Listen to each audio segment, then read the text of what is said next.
Eu vim falar hoje um pouco sobre a história de Eróstrato. Quem seria essa figura? Bem, voltando aos primórdios na Idade Antiga, nós temos em 356 a.C.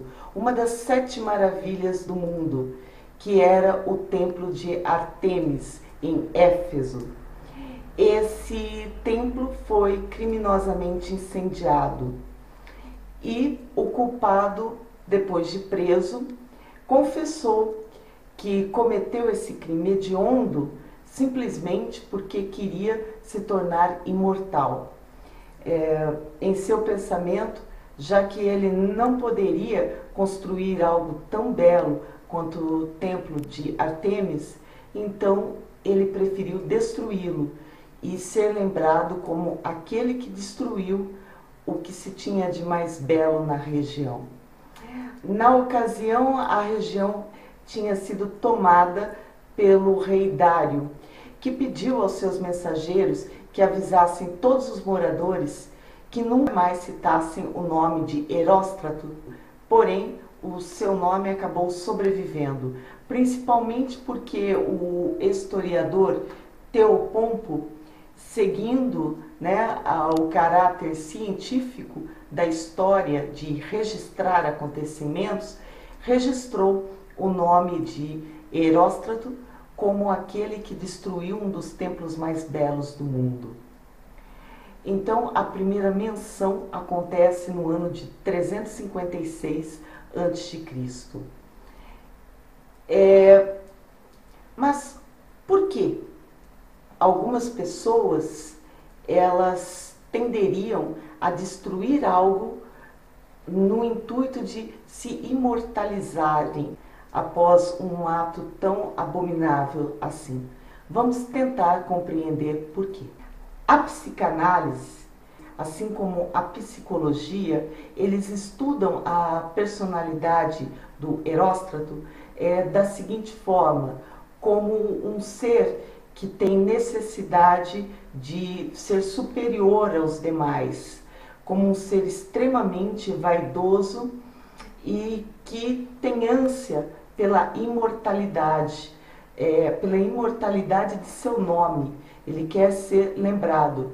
E tanto faz se for lembrado por coisas boas ou por atitudes perversas ou más. O Eróstrato, ele não está preocupado se será bem lembrado ou mal lembrado. Ele quer fama, tal seu senso de superioridade. Alguns autores, como o Jean-Paul Sartre, também falam do Eróstrato na sua obra O Muro, através de um conto onde ele fixa na figura do Paul Hilbert, que era um homem isolado. Ele vivia no 6º andar e da sacada do seu apartamento ele gostava de ver as pessoas lá embaixo. Ele gostava de vê-las andando e acompanhar, observar os seus movimentos. E o seu plano era atirar em todas elas. O que dá para perceber no personagem do Paul Hilbert? Percebe-se que primeiro ele se isola do grupo social e depois ele mantém um distanciamento com o outro, como se o outro realmente fosse inferior. A partir daí, ele já começa a pensar em excluir, mas excluir totalmente o outro. Então, há um radicalismo nessa exclusão. Outros autores, como o Fernando Pessoa, também comentaram sobre o Eróstrato. O interessante é que o Eróstrato, ele não divide a culpa do seu ato. Ele assume plenamente, completamente a culpa de tudo que ele fez. Na verdade, é essa culpa que o torna grande. É dessa culpa que ele precisa para se imortalizar. Podemos notar personalidades como essa através de alguns governantes que o mundo já teve, ou através de pessoas comuns, pessoas assim sem muita projeção social, pessoas que viviam de forma humilde. Então parece que indifere do status social. Uma coisa assim interessante, né, é que um exemplo disso são esses casos onde, por exemplo, o marido acaba assassinando a sua esposa porque ela é extremamente bela, bem mais bela, e ela se destaca entre o casal. Então, me parece que nesses casos a exclusão radical do outro ser dá alguma moral para a pessoa que fez isso, obviamente na cabeça dela, né? Mas eu particularmente eu não vejo o Heróstrato apenas no sentido de morte física. Eu penso que é possível eliminar outra pessoa através da moral e não necessariamente matá-la.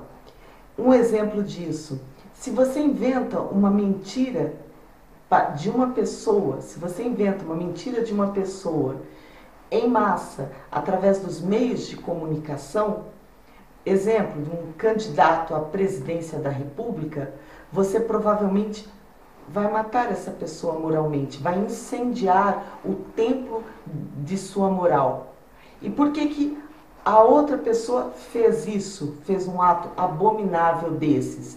Ela fez, na verdade, porque ela se sentiu incompetente em habilidades para ser igual a outra.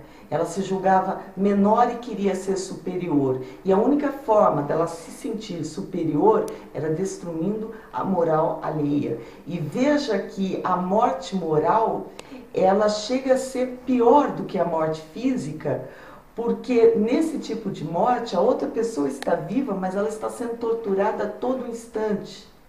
Ela tem o seu nome queimado, né? Ela tem os seus feitos de uma vida toda que são queimados junto com esse templo moral.